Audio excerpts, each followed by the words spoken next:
Hugo Strange sat in his office and looked at his experiment notes. Victor Zsasz seemed to have withdrawals when locked up for so long, unable to make another mark, as he called them. The Joker, who Hugo reasoned was beyond saving, had seemingly developed an obsession with booking as many appointments as possible, which Hugo, of course, said was counterintuitive to the other patients. Bane, however, was a curious case. He rarely moved from his cell at all, and when he did, it was only to lift weights. Hugo pondered over the multitude of case files on his desk.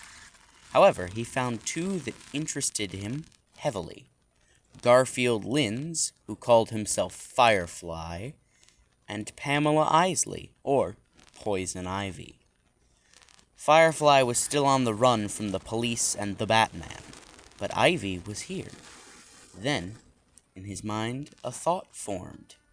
He confidently strolled down the hallway and clicked a button on a remote, causing the red light on a camera to turn off. Hugo opened the door to Ivy's cell and allowed her to step out of it. She looked around, but when she saw Hugo, she jumped back. Hugo simply turned and walked away after throwing down a small piece of paper. As the warden left, Ivy picked up the page and frowned. She hated turning trees into paper just to be tossed around, but she was afraid of Hugo, so she read the instructions on the page and decided to go do them. Across town, Batman is trying to investigate a new vigilante in town. He wears armor and wields a sword into battle, which Bruce has a problem with. Bruce has only ever been able to catch up to this person once, and that led to Batman learning that he called himself Azrael.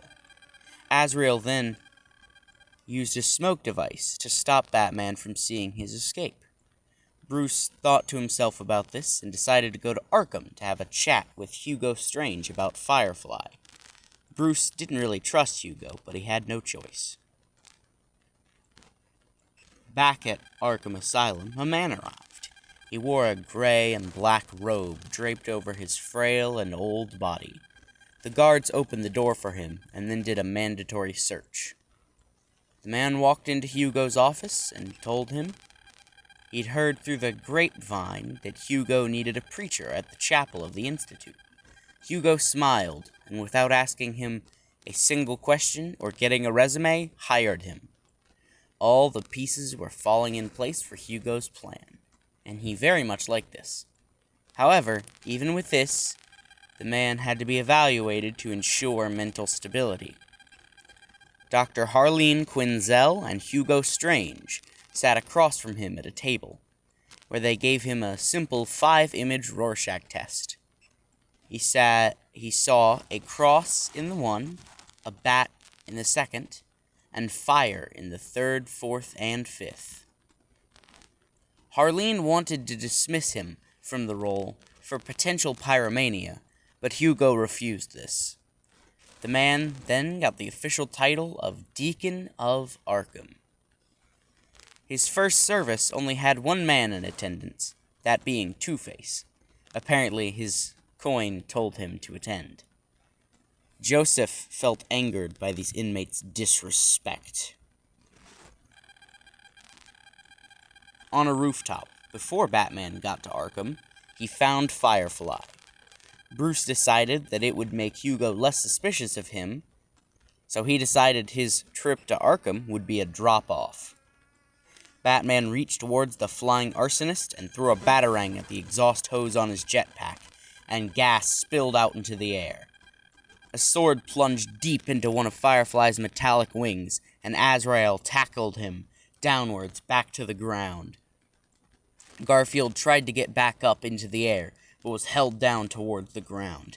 Batman and Azrael both leapt up and slammed the side of their gauntlets down into Firefly's mask.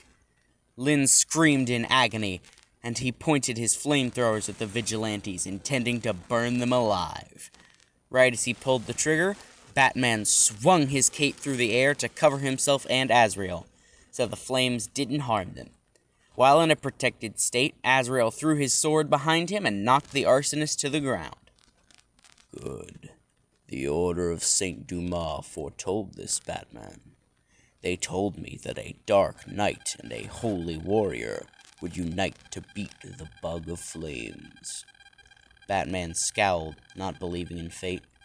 All right then, riddle me this, holy warrior. What do you know about Hugo Strange? When Azrael and Batman arrived at Arkham, they both had to go through the same metal detectors and other security protocols that Joseph Blackfire had gone through. The two vigilantes surrendered custody of Firefly as they went to have a chat with Hugo Strange. Back in the chapel, Deacon Blackfire was building a pyre in the center. He waited for Batman and Azrael to leave before he walked into Hugo's office and nodded. Hugo pressed the same button on his remote, and the camera went down. Blackfire walked into evidence holding and grabbed Firefly's gear. He laid it on the pyre and lit it ablaze. The fuel exploded, erupting Arkham into a bunch of fire, causing doctors and inmates to run around scrambling for the exit. Only one person was calm in the asylum, and that was Hugo Strange. He walked around and ensured that Joseph was dead, so no one could track his plan. But then he opened the door to his secret laboratory, allowing the fire to incinerate all incriminating evidence there. Hugo then calmly walked outside, knowing that he had won. The Batman would never find out what happened to the Joker, Man-Bat, or Killer Croc in that lab. Hugo chuckled, and then walked outside to find Batman and Azrael. He then pretended to be afraid, even though truly, he was the most happy person there. Batman and Azrael rushed further in, and saw that Dr. Quinzel was trying to get all the inmates and doctors out. However, she couldn't get into maximum security, because only Hugo, Gordon, and Aaron Cash had the key. Batman tried to get the door open, but Azrael grabbed his arm away from it. We should let these criminals burn, Batman. Murderers, sociopaths, all people who will never re-enter society. Batman felt angered by this, so they began fighting.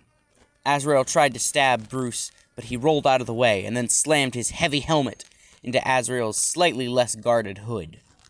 Azrael fell backwards, then Bruce kicked Azrael through the door.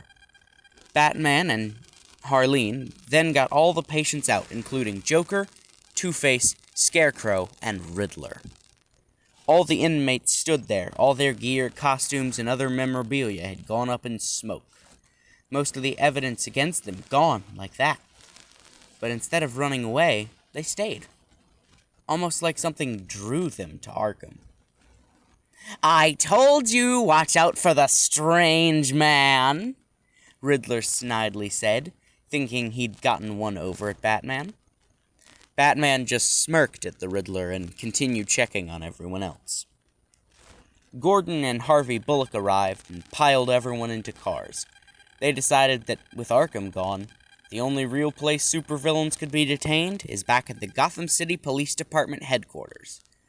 Gordon told everyone to go ahead back. He wanted to watch Arkham burn, as a symbol to the old Gotham being destroyed and a better new Gotham being formed.